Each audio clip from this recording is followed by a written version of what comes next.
A very good evening to everyone. Welcome to JK Exam Cracker and welcome back to my lecture series. Students, आप लोग जानते हैं हमने एक MCQ series start की है कंप्यूटर की. 3 लेक्चर्स ऑलरेडी अपलोडेड हैं. This is your 4th MCQ session. So start करेंगे कंप्यूटर के MCQ सेशन और आज भी हम इन टोटल 30 क्वेश्चंस करने वाले हैं. All the questions are very very important. Are exam oriented. अभी FSI का एग्जाम है, ARCS का एग्जाम है. अपकमिंग डेज में, मंथ्स में JK SSB के और एग्जाम्स होंगे. सिलेबस सिमिलर है. सो ये ज़रूरी नहीं है सिर्फ एक पर्टिकुलर एग्जाम के लिए जो तैयारी कर रहे हो उसी के लिए ये लेक्चर्स हैं. ये सभी JK SSB के एग्जाम्स जिनमें कंप्यूटर सेक्शन इंपॉर्टेंट है वहाँ पर इस तरह के क्वेश्चन आपके लिए यूजेबल है, आपके लिए इंपॉर्टेंट है. ठीक है, बेनिफिशियल रहेंगे. तो स्टार्ट करेंगे हम आज की सीरीज. आपको पता है आपको क्या करना है. स्क्रीन पे क्वेश्चन दिखेगा, आपको करेक्ट आंसर करना है और एनालाइज करना है कि आंसर सही है या गलत. ठीक है, I will explain each answer. So start करते हैं हम लोग क्वेश्चन से. See question 1 and question 2 is on screen. आपको दिख रहा है question 1, question 2. Read question carefully और अपना आंसर दो. फर्स्ट क्वेश्चन रीड करो पहले. तो क्या है? Which among the following is the reboot where the power to the system is physically turned off and back on again causing an initial boot of the machine. हमें ऐसे किसी system के बारे में पूछा गया है, ऐसी किसी प्रॉपर्टी के बारे में पूछा गया है जहाँ पे आप सिस्टम को रीबूट करते हो, मतलब सिस्टम को रीस्टार्ट करते हो फिजिकली पावर ऑन और ऑफ करके. आप एक कंप्यूटर को फिजिकली बटन ऑफ करते हो, ठीक है, या फिजिकली कुछ भी स्क्रीन पे प्रेस करते हो, टच करते हो और वापस से टच करके उसे ऑन करते हो, मतलब फिजिकली टर्न एंड ऑफ करते हो. उस तरह के प्रोसेस को हम क्या कहते हैं? तो क्या ऑप्शन होना चाहिए यहाँ पर? ऑप्शंस हैं हमारे पास toggle, code booting, warm booting, logging off. Correct answer to this question is cold booting. सबका आंसर सही होगा. बूटिंग क्या होता है? Starting up of a computer machine. Computer machine का स्टार्टअप होना, लोड होना, उसे हम बूटिंग कहते हैं. प्रोसेस को, सभी प्रोग्राम फाइल्स का लोड होना, है ना. अब बूटिंग भी कौन सी होती है? एक होती है कोल्ड बूटिंग, एक होती है वार्म बूटिंग. जब हम कंप्यूटर को रीस्टार्ट करते हैं physically turn on end of करके, उसे हम कोल्ड बूटिंग कहते हैं. और जब हम कंप्यूटर को रीस्टार्ट करते हैं without physically turning it of, मतलब हम फिजिकली ऑफ एंड ऑन नहीं करते, रीस्टार्ट करते हैं वो ऑटोमेटिकली ऑन होता है, उसे हम वार्म बूटिंग कहते हैं. तो यहाँ पे physically turn off and on का पूछा गया है, तो correct answer should be cold booting, option b. Clear हो गया यहाँ तक? नेक्स्ट क्वेश्चन देखो. This is also easy. Question is to protect your system from computer hackers you must turn on a dash. आप अपने कंप्यूटर सिस्टम को जब hacker से बचाना चाहते हो, उसको सिक्योर रखना चाहते हो, तो आप क्या यूज़ करते हो? USB, VLC, अनदर सिस्टम और फायरवॉल. तो ऑप्शन में से कंप्यूटर सिक्योरिटी रिलेटेड कौन सी टर्म है स्टूडेंट्स? फायरवॉल. ठीक है, फायरवॉल क्या है? ये एक बैरियर की तरह काम करता है. पढ़ा है हमने कंप्यूटर वायरस के टॉपिक में.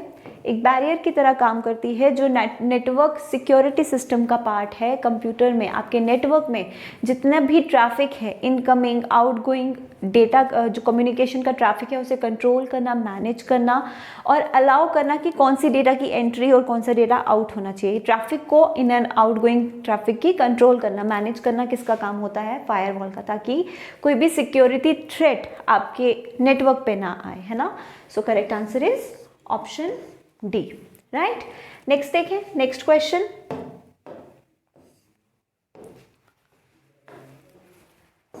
All right, question 3, question 4. Read करो क्वेश्चन 4 क्या है. The point at which flow of the text in a document moves to the top of a new page. वो पॉइंट जहाँ पे एक डॉक्यूमेंट, आप वर्ड पे काम करते हो, पेजेस होते हैं इस तरीके से एक के बाद एक वो पॉइंट जब डॉक्यूमेंट का टेक्स्ट यहाँ से ख़त्म होके शिफ्ट हो जाता है नेक्स्ट पेज पे, तो उससे हम क्या कहते हैं? उस पॉइंट को हम लोग क्या कहते हैं? Page insert, page break, page format और ऑल ऑफ द अबव. तो what is the correct answer? Break होके नेक्स्ट पेज पे आया है, तो ये क्या आंसर होगा इसका? Option b. ठीक है, क्लियर हो गया सबको? For question 3 correct answer is option b. Let's see question number 4. Dash are attempts by individuals to obtain confidential information from you by falsifying their identity. ऐसी कौन सी प्रॉपर्टी है जहाँ पे इंडिविजुअल्स, कोई भी हो सकता है, वो आपको स्कैम ईमेल्स भेजते हैं, मैसेजेस भेजते हैं और अपनी आइडेंटिटी छुपा के, हालांकि आपको लगता है दे आर करेक्ट, वो अपनी एक्चुअल आइडेंटिटी फाल्सीफाई करते हैं, धोखा करके आपको क्या करते हैं, आपसे आपकी इंफॉर्मेशन, क्रेडेंशियल्स, पर्सनल इंफॉर्मेशन लेने की कोशिश करते हैं। तो इससे हम लोग क्या कहते हैं, fishing, computer virus, spyware, scams और वायरस। तो करेक्ट आंसर इज फिशिंग। ठीक है, फिशिंग ऐसा अटेम्प्ट है जहाँ पे कोई भी इंडिविजुअल अपनी आइडेंटिटी छुपा के डेटा एक्सेस करने की कोशिश करता है। ऑलराइट, सो क्वेश्चन 4 का करेक्ट आंसर क्या है, ऑप्शन ए। 4 क्वेश्चंस क्लियर हुए, आई गेस आप लोगों के आंसर सही होंगे। कहीं पे भी कोई डाउट आएगा, ask in the comment section, ठीक है, after the video. Next question, Which of the following groups contain graphical file extensions? File extension सबको पता है, हमें इन पूछा है इनमें से कौन सी graphical file extensions हैं, ऑप्शंस हमारे पास हैं। तो फ्रॉम द ऑप्शंस चूज करो, A, B, C, D, इनमें से तीनों वाली कौन सी फाइल एक्सटेंशंस हैं। Correct answer is option A, JPG, GIF, BMP, these 3 are the graphical file extensions. Alright, अब आपको क्या करना है, आफ्टर द वीडियो आपको मुझे फुल फॉर्म बतानी है। जेपीजी की फुल फॉर्म क्या है, GIF की फुल फॉर्म क्या है और BMP की, इन एक्सटेंशंस की फुल फॉर्म क्या है। You have to tell me in the comment section. For question 5 correct answer is option a. Right? Let's see next question. Which of the following number systems is considered as base 10 number system? कौन से number system को हम base 10 number system भी कहते हैं, decimal, binary, octal और hexadecimal. तो base 10 number system हम और किसे कहते हैं स्टूडेंट्स, डेसिमल नंबर सिस्टम को। ठीक है, इसमें यूनिक 10 नंबर्स होते हैं फ्रॉम 0 to 9 और इसे बेस 10 नंबर सिस्टम भी कहा जाता है। Correct answer is option A. Next questions, question 7, question 8, ध्यान से पढ़ो, डायरेक्ट क्वेश्चंस हैं, आंसर आने चाहिए। All this topics are important. Question is ARPANET stands for, हमें फुल फॉर्म पूछा है ARPANET का, तो आपको याद होगा इंटरनेट चैप्टर में हमने ARPANET के बारे में पढ़ा था, है ना, फर्स्ट नेटवर्क हमने पढ़ा था ARPANET के बारे में। तो क्या आंसर होना चाहिए from the options, which one is the correct full form. तो करेक्ट फुल फॉर्म क्या है, advance research projects agency network. Right, correct answer is option D for question number 7। अभी देखते हैं question 8, which of the following does not exist in task bar. आपके task bar में क्या exist नहीं करता, जो हमारा डेस्कटॉप होता है या एक कंप्यूटर का स्क्रीन होता है, उसके बॉटम में एक ऐसे बार होता है, बॉटम में, ठीक है, जहाँ पे आपके पास कई सारे ऑप्शंस होते हैं। तो पूछा गया इनमें से कौन सा ऑप्शन नहीं है, इसे तो हम टास्क बार कहते हैं।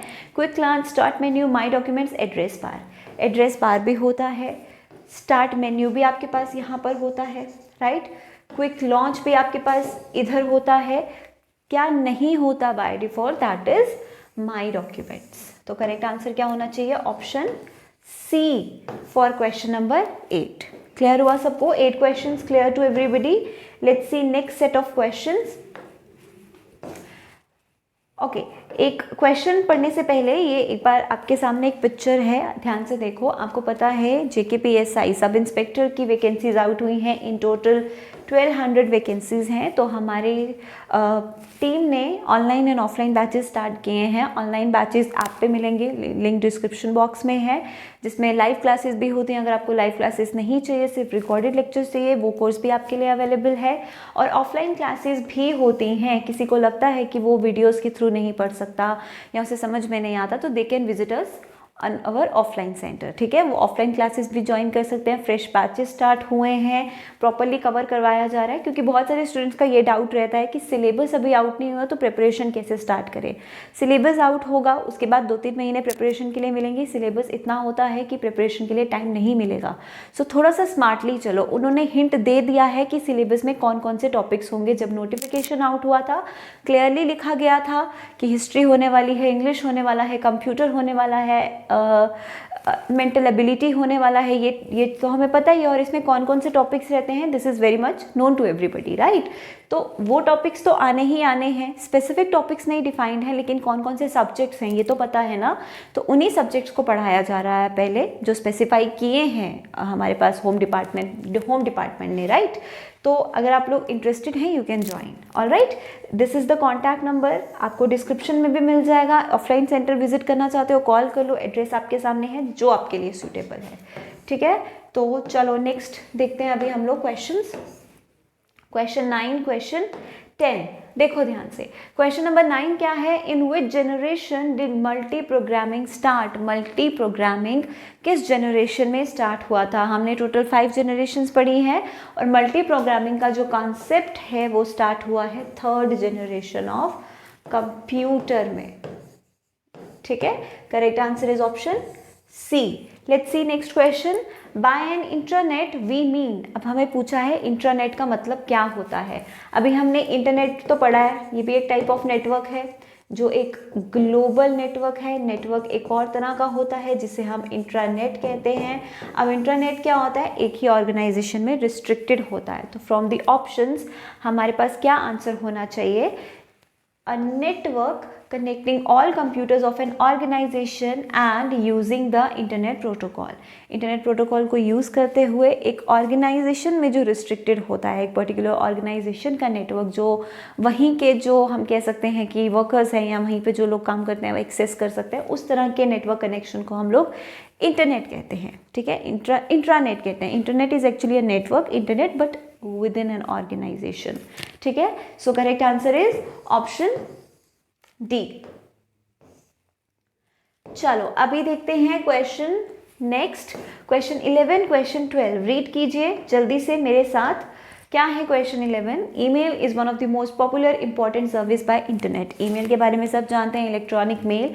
तो पूछा है what are the main advantages of email. इन ऑप्शंस में से कौन सी मेन एडवांटेजेस हैं, तो रीड करो। फर्स्ट ऑप्शन क्या है, save paper allow users to edit message easily. Paper save करता है ना। ईमेल का कंसेप्ट ही क्या था कि डिजिटल जाना है, पेपर का यूज़ लेस करना है जिससे इन्वायरमेंट भी सेफ हो। तो this option is correct, this is an advantage. Next, transmit messages faster over than other conventional forms of communication such as postal service. पहले क्या होता था, खत भेजते थे तो कितने कितने दिन लग जाते थे, महीने लग जाते थे एक जगह से दूसरी जगह खत मिलते हुए। लेकिन नाउ आप एक कंट्री से, कितनी दूर की कंट्री है, कोई भी जगह है, आप ईमेल भेज सकते हो, विद इन सेकेंड्स आपकी कम्युनिकेशन ट्रांसफ़र होती है। तो this is also an advantage. Next one is send messages according to the sender's convenience। ये भी सही है, according to the sender's convenience, मतलब जिस सब्जेक्ट पे मेल भेजना है to the point लिख के भेजा जाता है। तो this is the point। So correct answer क्या होना चाहिए, all of these, option D। अभी तक आपने नेक्स्ट क्वेश्चन भी पढ़ लिया होगा। तो क्या है next question, which of the following is the most important और powerful computer in a typical network. जब भी एक नेटवर्क मेंटेन किया जाता है, एक नेटवर्क में सबसे पावरफुल, सबसे इंपॉर्टेंट कौन से कंप्यूटर का होना है, डेस्कटॉप का, नेटवर्क क्लाइंट का, नेटवर्क सर्वर का या नेटवर्क स्टेशन का। तो most powerful computer in a network is server, network server, option c. क्यों, क्योंकि एक सर्वर का क्या काम होता है, जितनी भी हमें एज अ होस्ट वो बिहेव करता है, जितनी भी रिक्वेस्ट एक नेटवर्क पे आ रही हैं वो रिक्वेस्ट को प्रोवाइड करना, वो सारी मोशन को देखना, ट्रैफिक को मैनेज करना सर्वर का काम होता है। तो इसीलिए network server should be the correct answer. This is the most important part एक नेटवर्क में, ठीक है ना। तो आंसर क्या हुआ, option c. Let's see next set of questions. Question 13, question 14। Question 13 क्या है, which of the following allows user at one site to establish a connection to another site. एक साइट से दूसरी साइट में कनेक्शन इस्टेब्लिश करना and then pass keystrokes from local to host, local host to remote host. For example, आप एक network maintain करना चाहते हैं, आप एक्सेस करना चाहते हैं रिमोट कंप्यूटर को, रिमोट होस्ट को, तो उससे वो किससे पॉसिबल होता है, एक प्रोटोकॉल से पॉसिबल होता है जिसे हम क्या कहते हैं, टेलनेट। टेलनेट का फुल फॉर्म क्या होता है, ये याद रखना है। It is teletype network protocol, ठीक है। HTTP का फुल फॉर्म क्या है, सबको पता होना चाहिए, hyper text transfer protocol. FTP का फुल फॉर्म क्या है? File transfer protocol. और POP3 का मतलब क्या है? POP का मतलब होता है पोस्ट ऑफिस प्रोटोकॉल। ठीक है, तो इस पर्टिकुलर टास्क के लिए कौन सा वाला इंपॉर्टेंट है? वो है telnet. Option c is the correct answer. आप अपने लोकल होस्ट कंप्यूटर से आप रिमोट कंप्यूटर के साथ कनेक्ट कर सकते हो यूजिंग टेलनेट, जहाँ पे आपको यूज़र आईडी चाहिए रहता है to access the remote computer. ठीक है, समझ आ गया? नेक्स्ट क्वेश्चन देखो, which type of error can be find out by a compiler. एक कंपाइलर जब प्रोग्राम को कंपाइल करता है, आपके प्रोग्राम को, इंस्ट्रक्शंस को कंपाइल करता है, तो किस तरह का एरर फाइंड आउट करता है? सिंटैक्स, सिमेंटिक, लॉजिकल और एग्जीक्यूशन। तो क्या होना चाहिए करेक्ट आंसर इस क्वेश्चन का? Syntax error.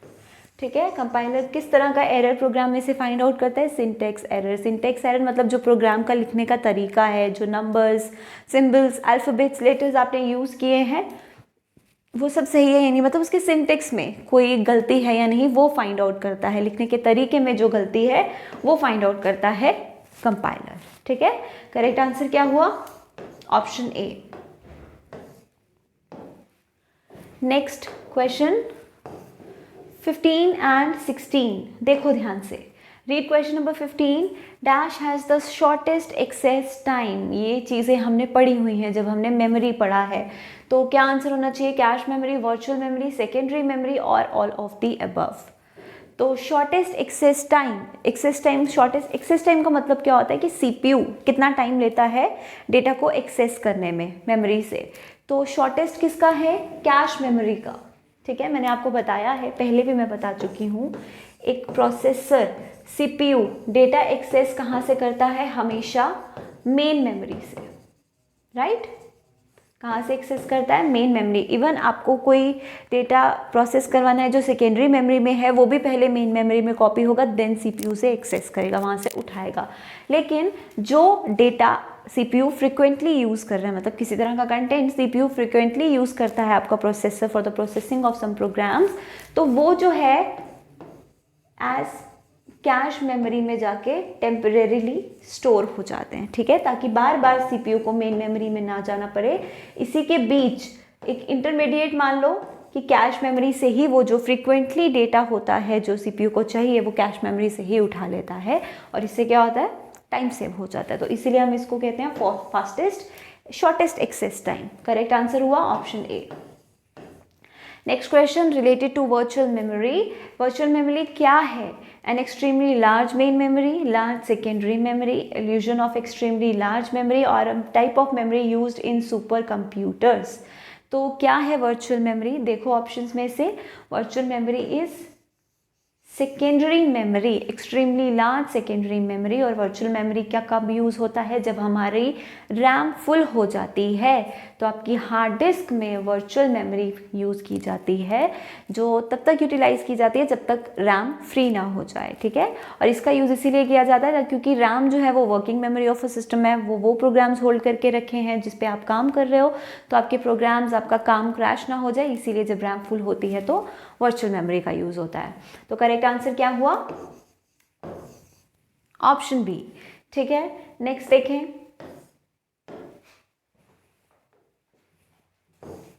Question 17 and question 18. Read question number 17. The first electromechanical computer Mark 1 was invented by, ये करेक्ट कर लेना, was यहाँ आएगा।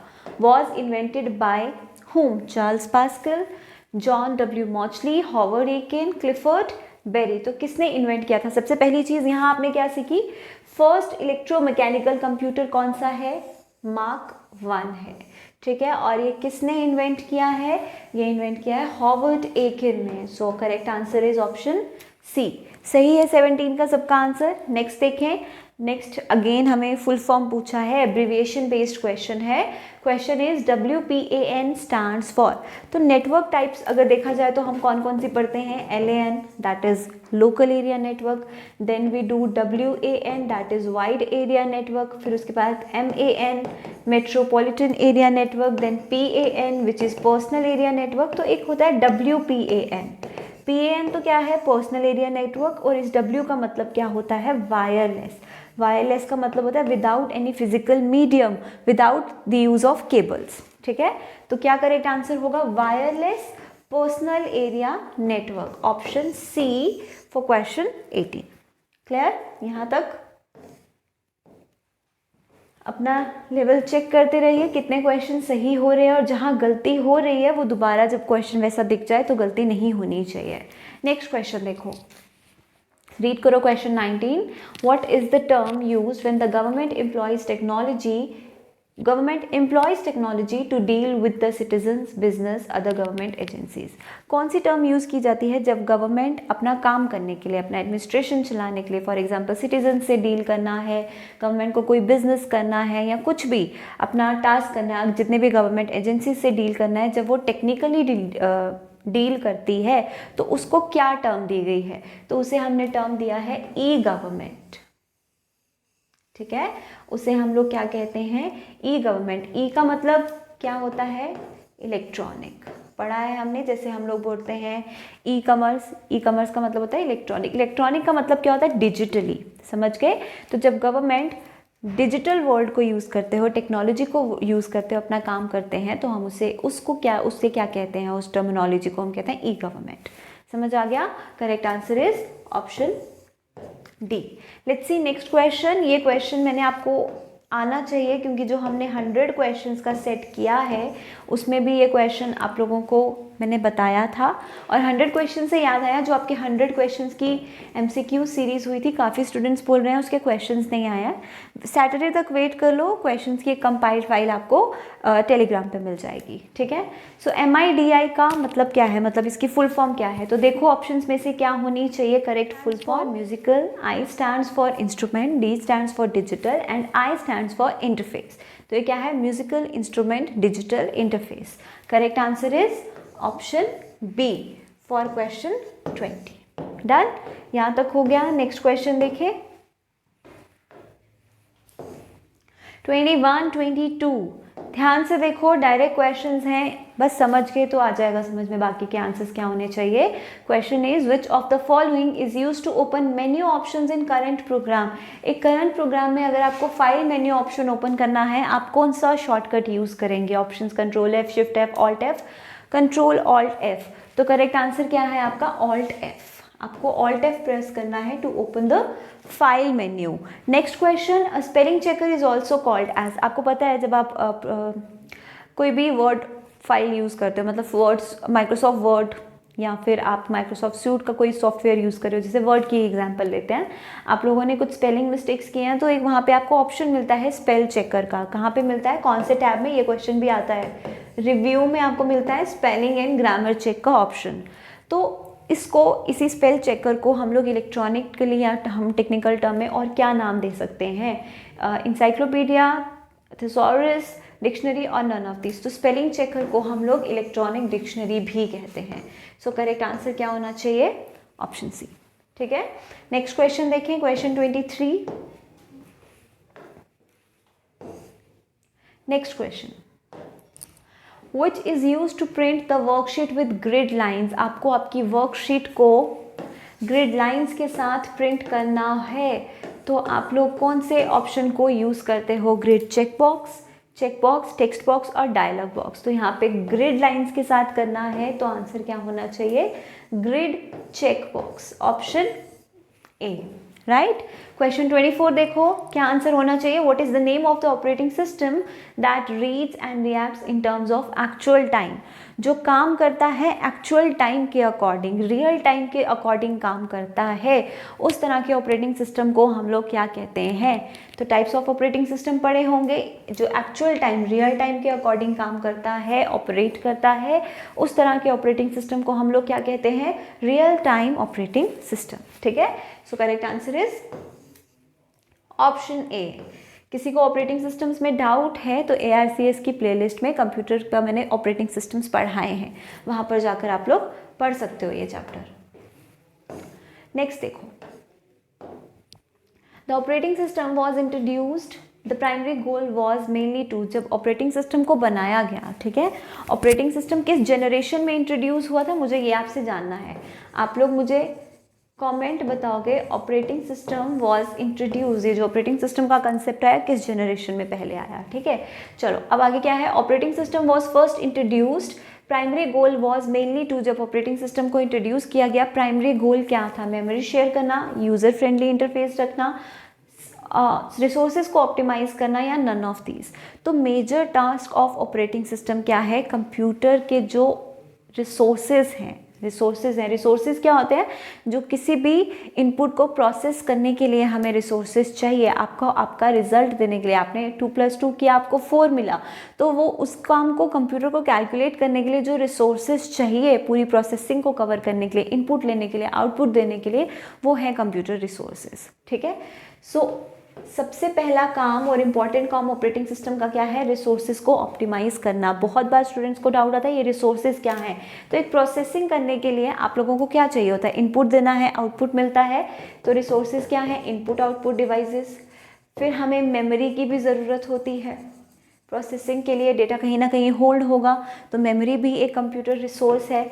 देन मेजर पार्ट प्रोसेसिंग के लिए हमें किसकी ज़रूरत है, सीपीयू की, प्रोसेसर की, तो वो भी क्या है, एक रिसोर्स है for the processing of an instruction और प्रोग्राम, ठीक है। तो इनको ऑप्टिमाइज करना, जब बहुत सारे काम चल रहे हैं तो इनपुट आउटपुट डिवाइस कहाँ यूज़ होंगे, मेमोरी कहाँ यूज़ होगी, सीपीयू कैसे किसी भी इंस्ट्रक्शन को एग्जीक्यूट करेगा, ये सब चीज़ों को ऑप्टिमाइज करने का काम किसका होता है, ऑपरेटिंग सिस्टम का। मेनली यही इसका रीज़न है, इसका गोल है, तो ऑप्शन सी, ठीक है। नेक्स्ट क्वेश्चन पे आ जाओ। Dash is a way of dealing with dedicated input output devices in a multi programming system. एक मल्टी प्रोग्रामिंग सिस्टम में जहाँ पे बहुत सारे प्रोग्राम्स एक साथ काम कर रहे हैं, तो इनपुट आउटपुट डिवाइसेस के साथ प्रॉपरली डील करने के सिस्टम को या तरीके को हम लोग क्या कहते हैं। सेम जैसे मैंने अभी ऊपर समझाया आपको कि एक प्रोसेसिंग को, किसी भी टास्क को जो आप कंप्यूटर को देते हो जॉब, उसे ख़त्म करने के लिए उसको रिसोर्सेज की ज़रूरत है, जिनमें से इनपुट आउटपुट डिवाइसेस भी हैं। अब 10 काम आपने एक साथ दे दिया, आप म्यूज़िक प्ले कर रहे हो, आप फाइल बना रहे हो, आप बहुत सारे काम कर रहे हो एक सिस्टम पे। अब रिसोर्सेज तो हर सिस्टम को चाहिए, रिसोर्सेज तो हर आई कैन से प्रोसेस को चाहिए, है ना, हर प्रोसेस को इनपुट आउटपुट चाहिए, मेमोरी चाहिए, सीपीयू चाहिए। तो उसे ऑप्टिमाइज़ करना कि कैसे उसे मैनेज करना है इनपुट आउटपुट डिवाइसेस को, उस तरीके को हम लोग क्या कहते हैं, स्पूलिंग, ठीक है। करेक्ट आंसर क्या है, option B. It is a way of dealing with dedicated input-output devices in multi-programming system. Done? Everybody समझ आया? 30 questions करने हैं, 26 कर चुके हैं, last 4 questions are left. See question number 27. Line spacing in the MS Word. Line spacing is in the dash of MS Word. हमारे पास बहुत सारे टैब्स के ऑप्शन है, आपको पता है टॉप में हमारे पास एक मेन्यू बार होता है। मेन्यू बार में हमारे पास बहुत सारे ऑप्शन होते हैं, जैसे ह्यूब है ना, insert, then we have format, then we have page layout, उसके बाद हमारे पास व्यू होता है, रिव्यू होता है, काफ़ी सारे हमारे पास टैब होते हैं। तो पूछा हुआ है लाइन स्पेसिंग का ऑप्शन हमें कहाँ पर मिलता है, तो लाइन स्पेसिंग का ऑप्शन होम टैब पे आता है। होम टैब में हमारे पास जहाँ पे अलाइनमेंट वाले ऑप्शंस मिलते हैं ना, अलाइनमेंट वाले फीचर्स, जहाँ पे टेक्स्ट अलाइनमेंट होती है, लेफ्ट राइट सेंटर जस्टिफाइड, वहीं पे हमारे पास एक ऑप्शन था लाइन स्पेसिंग का। लाइन स्पेसिंग वाला ऑप्शन का क्या मतलब होता है कि जैसे आपने लाइंस टाइप किए, इनके बीच की कितनी स्पेस रहनी चाहिए आप ये भी कस्टमाइज़ कर सकते हो, ठीक है। एक लाइन, दूसरी लाइन, तीसरी लाइन जो आप टाइप करते हो, इनके बीच का कितना स्पेस रहना चाहिए, वो है लाइन स्पेसिंग। तो ये कौन से टैब में मिलता है हमें, होम टैब पे। तो करेक्ट आंसर ऑप्शन डी, ठीक है। नेक्स्ट देखो, what is the smallest width of a column. एक कॉलम, रोज एंड कॉलम में हमें पता है हम रोज का और कॉलम का विड्थ या हाइट को चेंज कर सकते हैं, है ना। अगर मुझे कॉलम साइज इतना नहीं इतना चाहिए, फॉर एग्जांपल इतना मुझे कॉलम का विड्थ चाहिए और कॉलम की हाइट मुझे इतनी चाहिए, what ever it is, it can be anything, तो कैसे हम उसको कर सकते हैं, शिफ्ट चेंज कर सकते हैं। तो हमें पूछा मिनिमम विड्थ कितनी होती है, मैक्सिमम तो आप कर सकते हो जितनी आपकी रिक्वायरमेंट है, मिनिमम कितनी होती है जिससे छोटी नहीं हो सकती विड्थ, तो मिनिमम कितनी होती है 0.5, ठीक है। सो करेक्ट आंसर क्या है, ऑप्शन सी। आप ये अपने सॉफ्टवेयर पे चेक भी कर सकते हो जब आप साइज ऑल्ट्रेशन करते हो रो या कॉलम का। नेक्स्ट देखें, last 2 questions, read carefully. Question number 29 एक स्टेटमेंट बेस्ड क्वेश्चन है और स्टेटमेंट बेस्ड क्वेश्चन बहुत बार मैंने देखा अभी रिसेंट एग्जाम्स में पूछे जा रहे हैं. तो क्या है देखो, in a word processor application for example MS word, ठीक है, the user might want to cut the text from one part of a document and paste it in the another part of document. कई बार आप करते हो ना, एक file बना रहे हो, कॉपी को कट पेस्ट करते हो, टेक्स्ट को कट पेस्ट करते हो, एक जगह से कट किया दूसरी जगह से पेस्ट किया.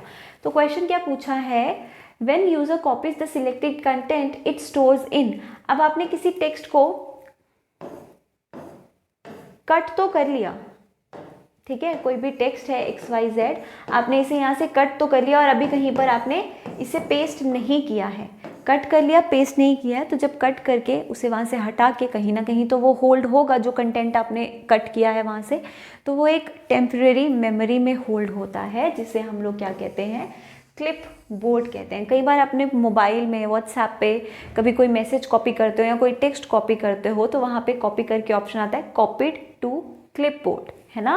कट भी करोगे तो कॉपीड टू क्लिप बोर्ड आता है, राइट. सो मतलब वो क्लिप बोर्ड ने उसे होल्ड करके रखा है, जब आप पेस्ट करते हो वहाँ से वो रिलीज हो जाता है. तो correct answer is option D. आसान है, स्टेटमेंट पढ़ के स्टूडेंट्स को लगता है कि स्टेटमेंट बेस्ड है, पता नहीं क्या है, बट ये बहुत सिंपल सी चीज़ है. नेक्स्ट देखो, what kind of server converts IP address to domain address. IP address को जब हमें डोमेन नेम में कन्वर्ट करना है तो वो किस सर्वर का काम होता है. देखो, हम लोग क्या करते हैं, जब हम लोग इंटरनेट यूज़ करते हैं तो हम किसी भी वेबसाइट को उसके IP एड्रेस से ओपन नहीं करते, क्योंकि IP एड्रेस क्या है, नंबर्स. हर वेबसाइट का अलग IP एड्रेस होगा, है ना.